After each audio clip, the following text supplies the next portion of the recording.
Yun. So, hello po sa lahat. Guest po tayo ngayon sa radyo via Bombo Bigan. So, ang pag-uusapan natin ay tungkol pa rin sa mga kooperatiba.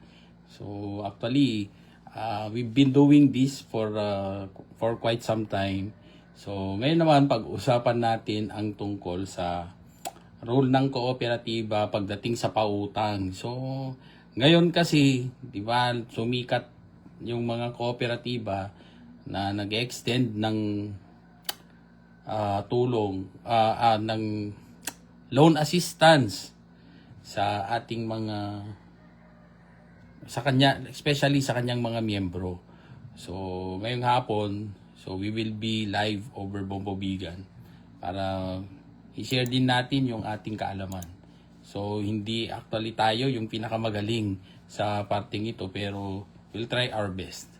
Okay, so samahan nyo ako. So, yan na, nandito na.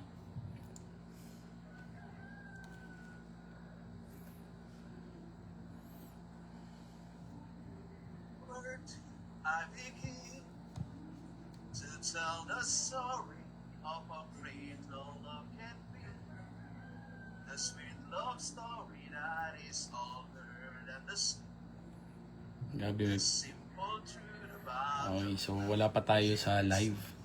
Nakikita pa lang natin yan. where I start. Okay, tanggalin ko muna yung aking mukha doon. With her first love, Okay, so yun. gave new meaning to this. Hindi po tayo ngayon sa DCJC Action Radio, na sa Bombo Radio naman tayo, pero not lawag but vegan. So sa vegan po tayo live. Into my life and made a So yung mga gustong makita, kasi gusto niya kung i-stock kung totoo ba to or hindi. So tingnan nyo na lang mamaya. So there's nothing to prove actually. Ako naman, we are doing this for free para lang makatulong din sa ating mga kababayan. So it's more of the sharing that matters, and it's not for kung ano man yung mga iniisip ng mga iba dyan. so much love that anywhere I went, I'm never lonely. With her around, won't be lonely. I reach for her. So, syempre, yung pag-uusapan natin dito, when you talk about cooperatives, yung ano ba ang benefits that we receive out from a cooperative. So, yun yung natin, focus natin, kung ano yung mga services that we can avail. And we will focus more on credit cooperatives. So, ngayon, pag naririnig natin ang tungkol sa iba't ibang klase pa ng kooperatiba, but most of all, yung pinaka-common is yung multi-purpose co-op. So, when you say multi-purpose, marami yan eh. Maraming aspeto na yan ng negosyo. Where do I begin ka na? Okay, so yan, naririnig nyo siguro sa background, no?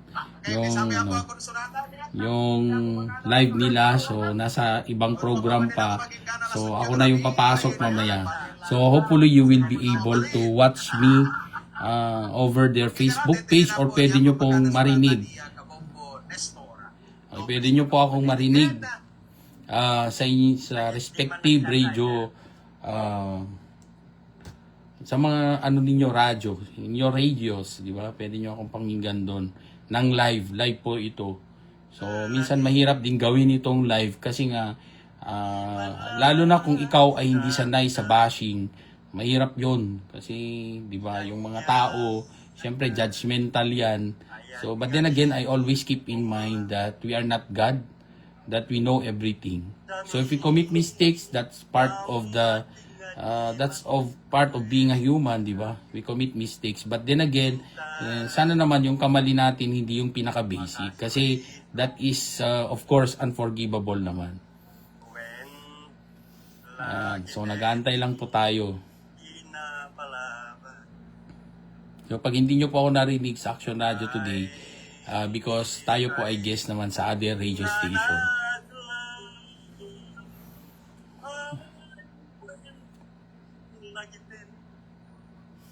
Ayan, ayat nga di pa'y narsaan.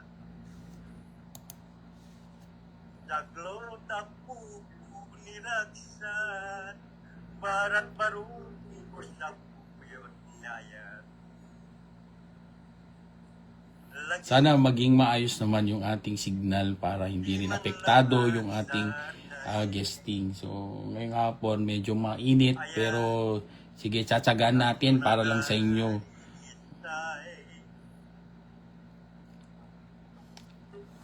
So, ito rin, gusto nating linawin na we are actually doing this for free. So, free naman ito na serbisyo natin sa mga tao. Na we share our simple knowledge and we guide them as well when how to use their money. Na, di ba, marami sa atin ngayon, nakikita ko na they use their money, lalo na yung mga OFWs, ginagamit yung pera. So, dahil lang sa nais na ma-invest na maayos ang kanilang pera. So, kung kani-kanino nilang iniiwan. So, tama ba yon? So, gusto nating ding... Wait lang. Medyo na... So, para sa atin, ngayon, sa pagdami ng mga kooperatiba sa ating lugar, so we take advantage of it. So, maganda yan na maimulat yung ating mga mata na it's not good as well, it's not bad as well to invest your money through cooperative. So yun lang yun. So syempre, alam nyo, yung mga iba kasi yung iniisip nila laging nega na palibasa nandito tayo sa ating Facebook live ganyan. Iniisip nila eto yayaman na naman to, mga ganong karakter. Wag namang mag-isip ng ganon. Ginagawa natin to para makatulong. Spending 2 hours of your time a day just to have this interview, mahirap din sa totoo lang. Kasi magre-review ka rin And at the same time, tawag nito yung you will also, syempre, yung araw mo na you're supposed to spend your time for personal matters, ini-spend mo para lang sa iyo mga sa tagapakinig ng radyo. At the same time, rin, yung sa mga audience or yung mga followers mo. So, pero ako naman, it's more of the service that matters. So, you can also follow me via TikTok. So marami na tayo sa TikTok. We are already more than 20,000 followers. So more than 20,000 followers na po tayo sa TikTok. So marami pong salamat sa mga nagpapatronize sa atin.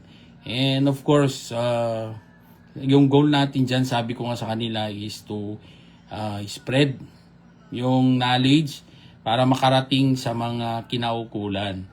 So, para naman sila, they will be enlightened because sometimes it's because of the lack of knowledge that they were not able to comply. Diba? Hindi naman yung dahil lagi tayong nag-iisip na it's because yung iniisip natin, it's because ayaw nilang mag-comply sa batas. But then again, hindi rin lagi kasi nga kahit na gusto nila, di naman nila alam. Okay, so they do not know about it. Yung mga legal consequences of not following labor standards, for example. Yung terms and conditions of employment. Ano bang kailangan nilang tuparin? Okay, na minamandato sa ilalim ng batas. So, hindi po nila alam yan. So, of course, yan din kasi ang yung nakakaligtaan kapag nagpapatayo ng isang negosyo, yung to seek assistance of a lawyer. Hindi nila alam na maraming legal consequences din ang iyong mga aksyon pagdating sa negosyo. That later on, marami ng negosyo na nagsara dahil nga sa failure to comply with labor standards. Okay, so yun po yun. Yun gusto nating linawin ngayong hapon. That is my topic on TikTok. Dito naman pala is about cooperative. So hopefully, we will be able to enlighten a lot of people na alisin na natin yung sa isip natin yung dating konsepto ng kooperatiba na dito binibigyan, dito lang binabagsak yung mga assistance coming from the government. So in reality, hindi po. So hindi po ganon yung konsepto niya. It's actually owned by the people. Lalo na yung mga members. So it's owned by you. So kung masisira yung kooperatiba, parang sinisira mo rin yung sarili mong investment. Okay, so yan, nandyan na tayo, malapit na. Okay, hello po. Yan, yan.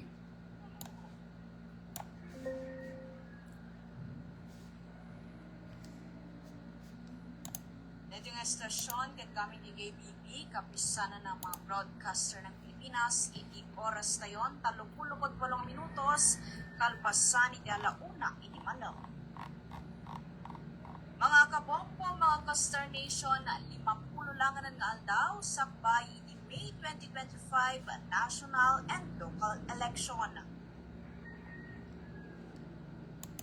Naimbang oras, nagasad nga malam, sumambay ka na kayo mga kabombo, iti programa Duralex, Sedlex. Dalaw may be harsh, but it is the law. Yeah. Iti dayto nga presentasyon mga kabombo sa balimanan ka intayo pagtutungtungan. Ken kastamat intayo pagsisinukatan iti kapanunutan mainaig iti naisagana nga topiko. Iti daytoy nga malam iti Domingo. Nadadanto matiti makadkadwa tay madamdama, babaan ken ni Attorney Ida Ruiz Castro. Iti tayo pagtutungtungan mga kabombo mainaig iti cooperatives. Noon niya dagiti po na tayong klase. Kan kasano ba iti ag-apply kas may isang individual iti may isang kooperatiba. Ken no kasano iti proseso na no mainaig iti interes kan kastamat dagiti dadumapay nga mabalin tayo maidamag iti kunatayo mat nga mas expert na inaigmat iti daytoy nga topiko tayo. Dagiti kuy-kuya babaan iti Facebook page iti Bombo Radio Bigan mga kabombo live na live day tatanga malam. Dan kastamat iti agdengdengag iti 603 kHz AM1 kadagiti Yan, live po tayo, live. At madamdama mga kabombo dahil tanto tiin tayo pagtutungtungan kan kastamat dagiti amin nga pakadanunan na daytoy nga stasyon na kablaaw kay amin iti na impang kamalam nga awan iti labas na.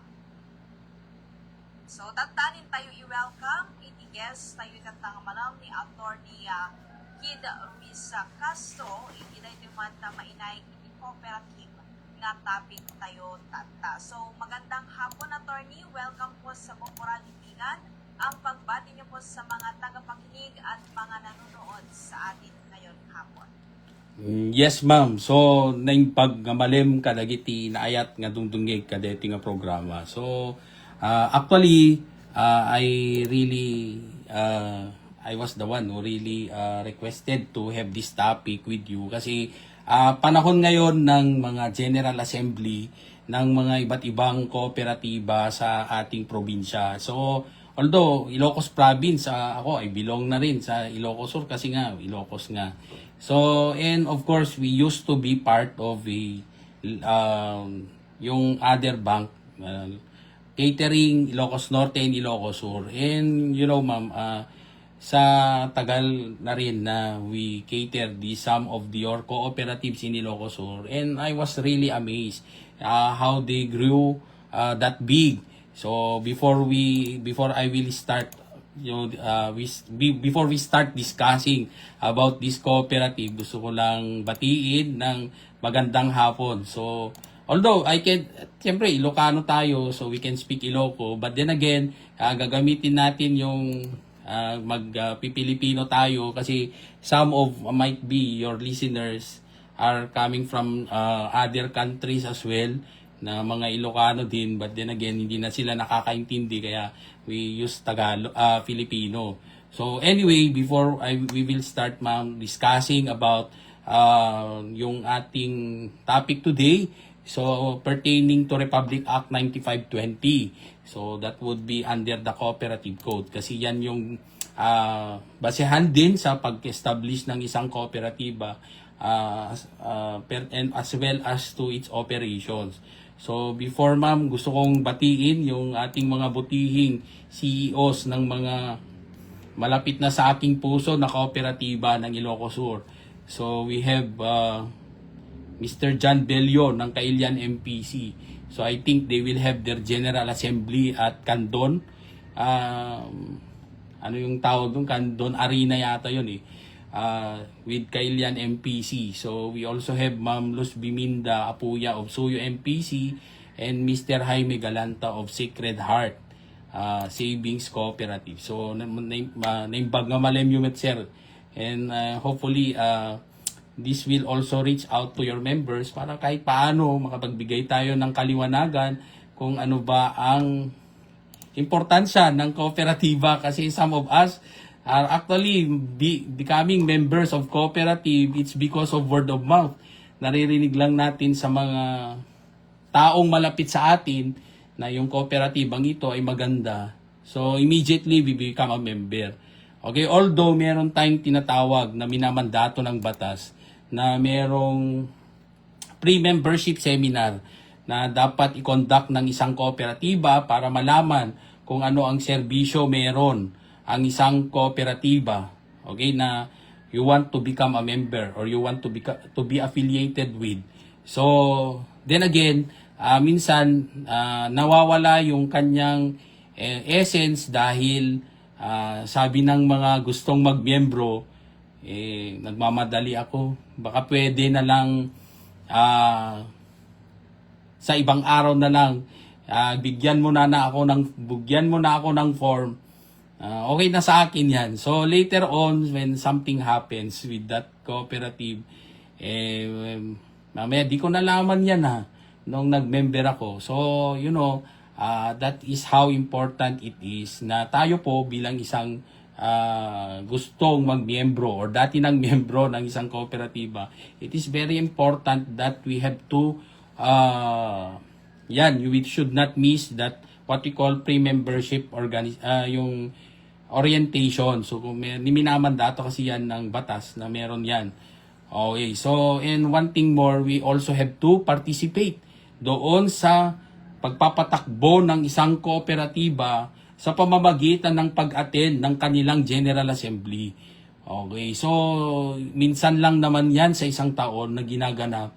Like for example, yung Kailian MPC, magko-conduct yata yan ng General Assembly. Meron na silang Facebook page, pinopost doon. So tayo naman, okay, so para ma-update tayo doon sa mga bagay na ginagawa ng isang kooperatiba, dapat naka-follow din tayo. Ma-follow nga natin yung mga sumasayaw lang. Sumasayaw sa Facebook, napapollow natin, pero yung mga importanteng bagay na kailangan nating i-follow, like yung co-op na kinabibilangan natin, di natin magawa. Okay, so yung siguro gusto nating simulan yung ating diskusyon tungkol sa ano ba talaga ang objectives, okay, and goals of a cooperative. Bakit? Ano ba talagang kooperatiba na yan? Para yan ba sa akin? Kasi isa akong loan officer sa bangko para meron kayong mapautangan, ganun ba yun?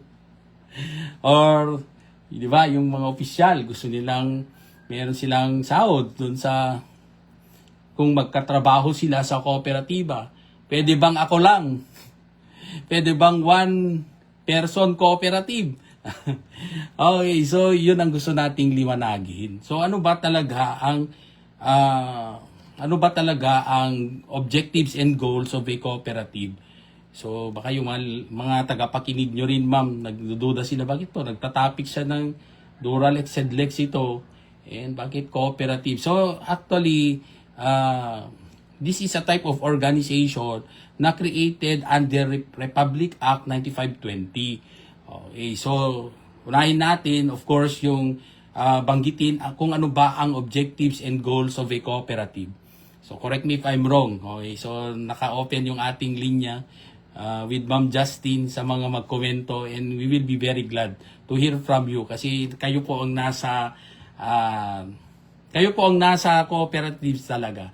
Okay, so when you talk about objectives and goals, nandyan po yan sa Article 7 of RA 9520, kung saan this article provides the objectives of every cooperative. So, nandyan yan yung pagbanggit niya to help improve the quality of life of its members. So, tanong natin sa mga miyembro, na-improve na ba ang iyong mga quality of life? And I'm sure it is. Kasi nakikita ko yung growth ng mga cooperatives nyo dyan, ma'am. Kaya nga kami rin dito sa Ilocos Norte, yung hindi naman we envy, we also envision the same.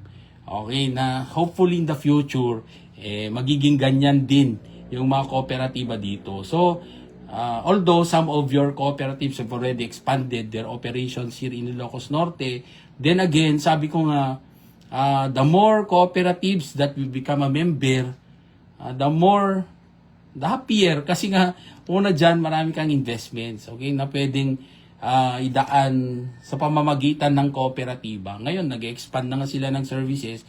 Meron na ring insurance. Kaya natuwa ako when one time I am calling a general manager of a cooperative. So, sabi niya, kawawa naman yung nag-aksidente doon sa part na to. May binanggit siyang munisipyo in Ilocos Norte. Then sabi niya, buti na lang, sayang lang hindi niya na-renew yung kanyang loan. Kaya kung siguro pero we do not know what life brings us. Kasi hindi naman natin pwedeng malaman kung kailan ka mamamatay, di ba?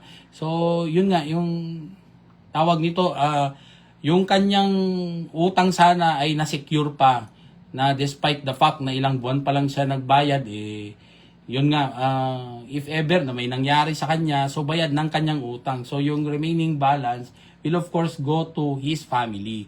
So, nawala sa ibang mga lending institutions na nandun lang sa co-op. Pangalawa is, meron din silang life insurance. So, yung buhay nila ay secured, okay, through that cooperative. So, nasabi ng general manager na to, na buti na lang nag-member din, siyempre member din siya, kaya nakatanggap din ang kanyang family ng 100 plus thousand.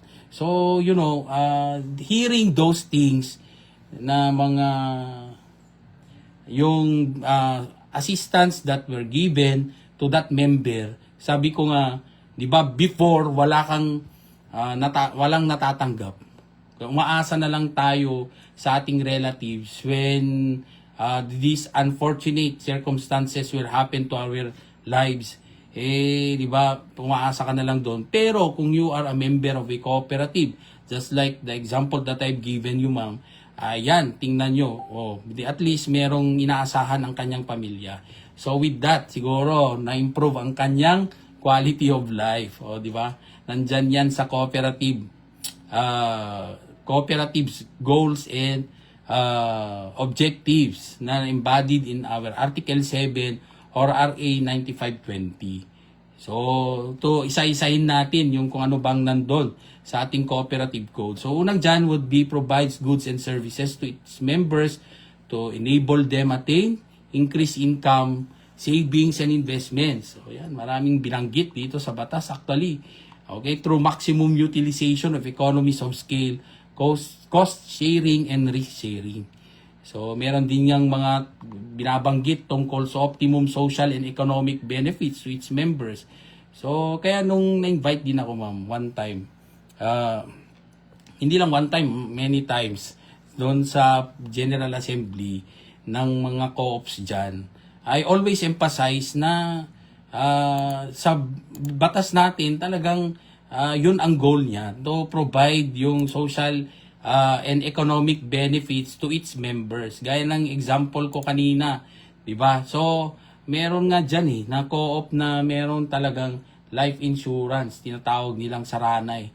So, that is only one way of providing quality life to its members na minamandato ng batas as part of its goals and objectives. So, nakafocus talaga yan sa pagtulong sa socio-economic aspect of every member. So, yan, yung nandyan na minamandato sa ilalim ng batas. So, of course, meron din silang binandato rin sa batas ang tungkol sa efficient ways of doing things, okay, in a cooperative manner. So, sa ating mga miyembro naman, huwag kayong mag-isip na just wait for the time that you will also be given that chance to be also the officers or employees of that cooperative. Huwag kayong laging nag-iisip na, oops, hindi ko gusto mag-miyembro dyan. Miyembro lang ko, wala naman akong benepisyo dyan. Tama ba yun? So the answer is no. So maybe we cannot all become officers, okay, and employees of that cooperative. Maybe in the future, it would be a member of your family. So kung ikaw, in-stop mo na yung pagiging member mo dahil since the time you started to become a member of that cooperative until this day, member ka pa rin. So wala namang issue yun. Okay, so sa ilalim nga ng batas, binabanggit doon that the power is vested upon the General Assembly. So, ganun ka-importante yung ating General Assembly. Kaya huwag kayong mag-isip. Okay, do not think that way. Na dahil tayo ay miyembro, wala na tayong silbi. Not true. Okay, so actually, sa batas, tayo po ang may pinakamahalagang role doon sa kooperatiba. Okay, so nabanggit nga ni Ma'am kanina na we will be also discussing about how to become a member na in accordance with the law, and at the same time we will also focus on credit cooperatives kasi yan ang pinanggagalingan ng failures ng cooperative dahil sa although there are also other attributable factors that would affect the operation of the cooperative, but then again, ang pinaka-common na cause is because of members cooperation. Kasi nga, like for example, sa credit cooperative na which is the main activity of a cooperative, kahit sabihin natin na multi-purpose cooperative yan, pero ang talagang pinakaunang economic activity that is being done by a cooperative ay yung magpautang. Okay, so yun, yung pag nagpautang, yung mga iba hindi na rin nagbabayad. Lalo na kung meron ng mga na rinig sila ng iba na hindi na nagbabayad, pati na rin sila sumasama. So, you are just putting the cooperative into a bad limelight, which of course affects the image of that cooperative. Domino effect yan, na lahat na susunod dyan sa inyo, lalo na kung maling informasyon ang yung pinapakalat, and that would destroy the cooperative, and you as well will be affected. So, yun po yun. Huwag nyong isipin yun. Basta moving forward kayo. And of course, in the operation of a cooperative, it's not always 100% successful. Kasi nga, na every activity nila, it would guarantee success. Kasi nga, isa pa rin yung negosyo. But then again, support lang po tayo. So, in good times and bad times, andan pa rin tayo. Kasi yan ang konsepto ng kooperatiba. So, sabi dito, sa batas, propagate cooperative practices and new ideas in business and management. And for the cooperative to allow the lower income and less privileged groups to increase their ownership in the wealth of the nation. So, and of course, yung cooperative natin, together with the government. So, kami nasa gobyerno, particularly sa banking institution, okay, siyempre tayo connected tayo with Land Bank of the Philippines. So other cooperatives and people-oriented organizations to further the attainment of any of the above-mentioned objectives. So gaya ng nabanggit ni Ma'am kanina, one of the cooperatives, okay, under Article 23 or RA 9520, binanggit dyan yung mga iba't ibang klase ng kooperatiba. Although dito sa ating lugar, yung naririnig na natin is multi-purpose cooperative. So, sakop na lahat na to. As long as it is in their articles of cooperation. So, kailangan nilang mag-amend pag meron silang ididagdag na business activity. So, yun po yun ang ginagawa. So, ako ba nagsabi? Hindi po. Nasa ilalim po yan ng batas. Okay, so baka kasi yung mga tagapakinig nyo tatanong, bakit ito nagtatapik ng cooperative dito sa programa ni Ma'am Justine na Duralex Sedlex. So, actually, this is about the law. So, unang-una dyan would be Article 23 of dito sa Article 23 of RA 9520. So, yung nabanggit nyo, ma'am, although we have other types of cooperatives like consumers co-op, yung mga nagbebenta, meron ding marketing co-op, merong producers co-op, meron ding service cooperative, gaya ng mga hospital.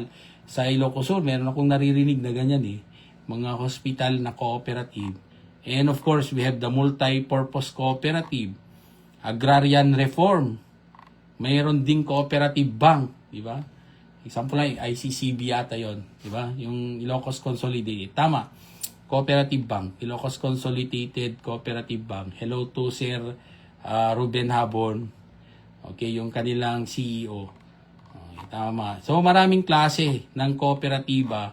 And of course, yung ano natin today, na mag-focus is sa credit cooperative. Kasi basically, when you talk about cooperatives, it would really start from a credit cooperative.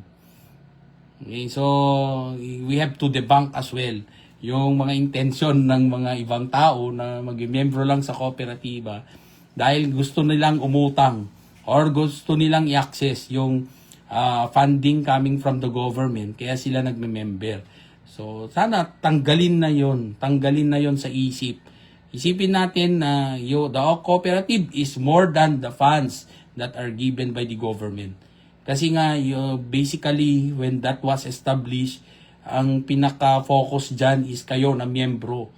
Okay? Out from your share capital or yung capitalization na binabayaran. Yung mga assistance coming from the government, it is just an addition. Okay? So, addition lang po yan.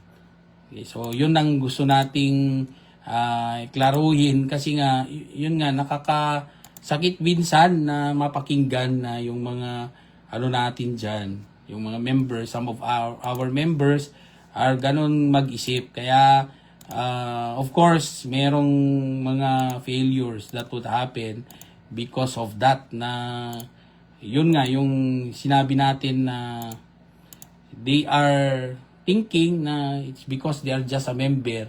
And naman, kung member tayo, wala yata tayong nakukuha, but actually meron.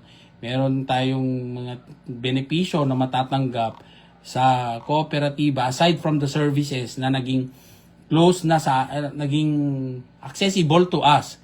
Kasi dahil yung co-op, siya na, kasi ang kooperatiba, kung magkakasama na lahat ng pondo natin, pinagsasama sa isang sa iisa, so mas marami yon. So mas may magagawa yung kooperatiba, like for example, to buy the equipment that we need sa ating farming. So mas may kakayanan ang kooperatiba dahil nga because of the fund. Meron na siyang pondo. Kaysa yung ikaw lang yung bibili, it would take you years to have that money in order to buy the need that yung equipment that you need for your farming activity. Okay, so yun po yun. Yun yung example natin dyan. So anyway, yun nga, yung credit cooperative, yung sabi ko kay Ma'am Justine na we focus on kasi ito yung basic. So when you talk about credit cooperative under Article 23 of RA 9520, sinabi sa batas na it is a cooperative that promotes and undertakes savings and lending services among its members. So, it generates a common pool of funds in order to provide financial assistance to its members for productive and provident purposes. So, yun po yun. Kaya yung pera na ininvest ninyo through share capital or yung deposit liability, through deposits, ay gagamitin yan para ipautang ng kooperatiba sa kanyang mga other members who would be needing it. Like for example, yung ako na mayroong negosyo, so gusto kong lumaki yung aking negosyo, so of course, I will seek the assistance of a cooperative. So, yung tanong ng karamihan dyan, bakit meron naman tayong bangko na pwedeng pangutangan ng ating kapital? So, although the bank, we are there, but then again, yung mga maliliit kasi na kapital na kailangan and it is already immediate, of course, sa bangko kasi yung requirement ng malaki at maliit na negosyo are just the same. Kaya minsan nahirapan din kayo to comply.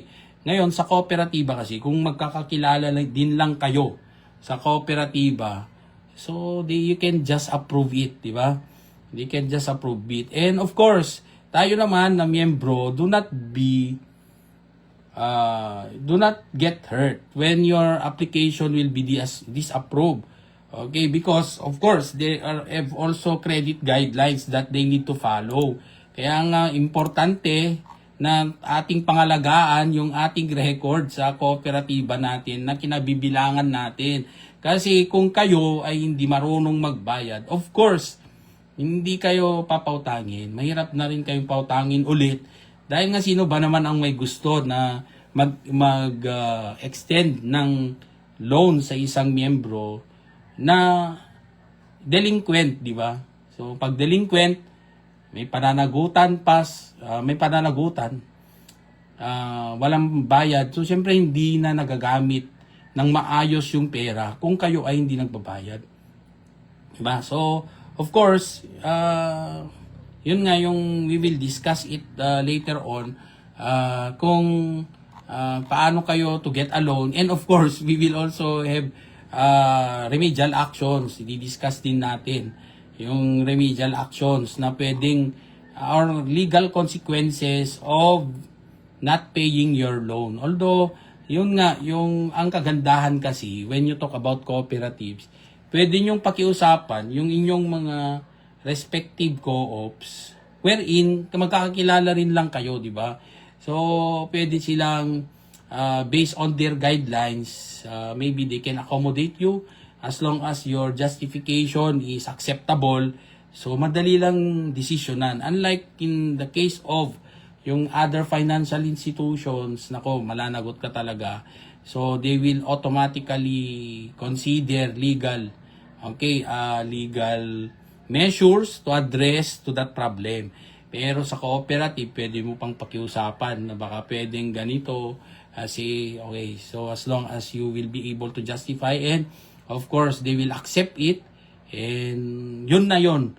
Pero pagdating sa mga other financial institutions, syempre legal measures are for them to assure repayment. So, yun din ang consequence. So, this is really a good avenue para reach out natin yung ating mga kababayan regarding to this, yung ating pananagutan. Kasi minsan, kahit nga small claims, ma'am, doon sa korte, hindi na rin sila natatakot kasi sabi nila, civil case lang naman yan, di tayo pwedeng ipakulong. Okay, so tama naman na hindi nakukulong sa utang, but then again, if you promise na kayo ay there is misrepresentation on your part. Like for example, may special program ang bangko.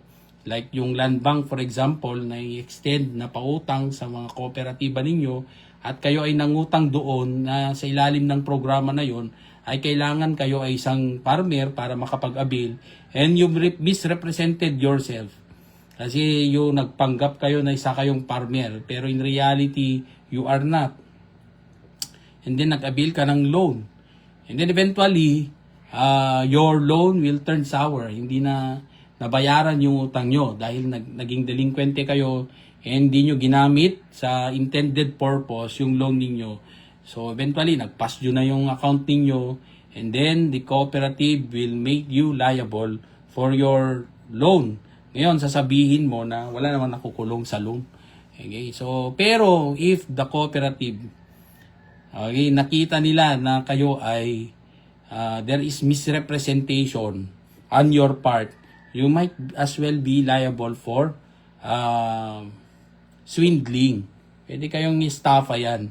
Okay, pwede kayong kasuhan ng estafa. Kaya wag kayong laging kampante na sabihin na it's because small claims yan, hanggang dun lang. Hindi kayo makukulong. Pwede pa rin kung yan ay there is what we call misrepresentation. Okay, na ginawa kayo.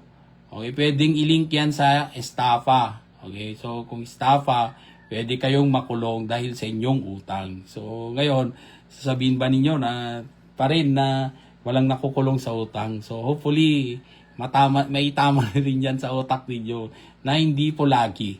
Okay, so then again, kahit na small claims pa yan, yung utang na yan, and it resulted to a judgment na civil case, okay, hindi man kayo makulong, but then again, yung punto natin dyan is, your credit standing will be destroyed.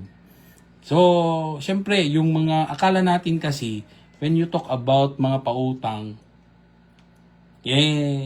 doon lang yung co-op na yon, restricted yung inyong information, hindi po. Kasi nga meron ding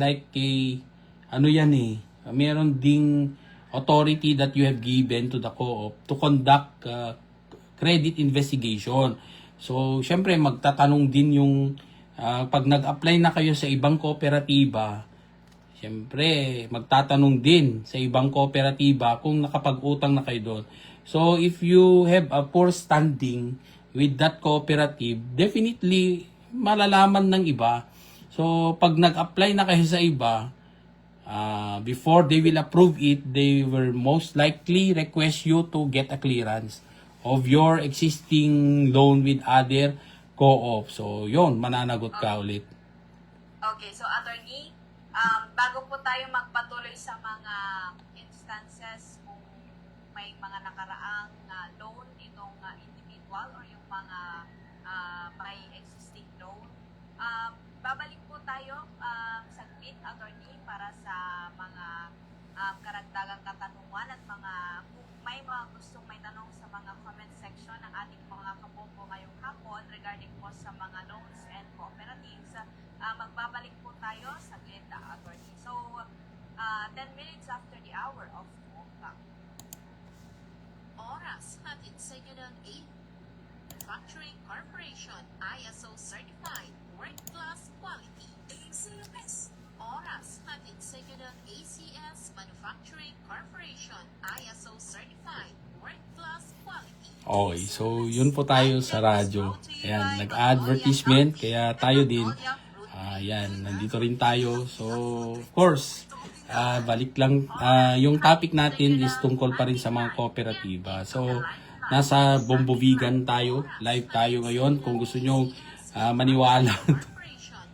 Kung ayaw nyo maniwala, so pwede nyo i-follow yung kanilang Facebook page. Doon po kayo manood. But then again, eto lang naman is more of an for educational purposes. So, hindi dahil kayo ay napatamaan sa ating topiko, masasaktan kayo. So, although, I'm not directing it to you, baka kayo tamaan dyan.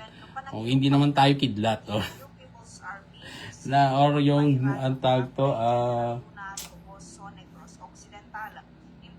hindi naman tayo yung, wala naman akong kinalaman. Or wala naman akong alam dun sa inyong personal na buhay. So, ito lang is in public. Generally speaking, yung mga information na sinishare natin. So, anyway, that's the first part of the interview. So, nasa advertisement na sila. So, yan po. Ito, pakita ko sa inyo para maniwala kayo. Mamaya yung iba, alam mo na. Ayan. Ayan, yung ating